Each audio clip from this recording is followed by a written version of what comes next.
आई भैया एक और गीत बनाओ तनी रउआ लोग कमेंट में लिखी कैसन बा। साथ में कमेंट लिखत रही कैसन आवता कैसन ना, वही पर हम चेंजेस करके बनावत रहे। बहुत कुछ रउआ लोग के देखे के मिली, खाली कमेंट में लिखत रही। दुल्हा के गीत।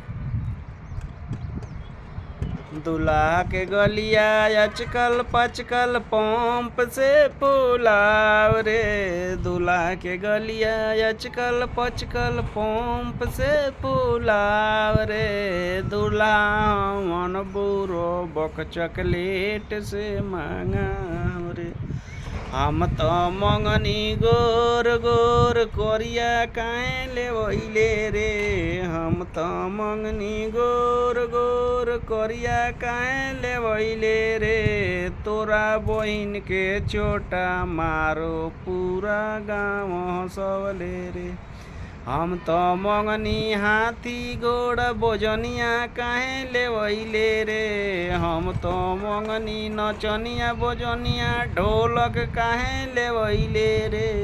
तोरा बहिन के तरकुल फेंको पूरा गाँव हंसवले रे।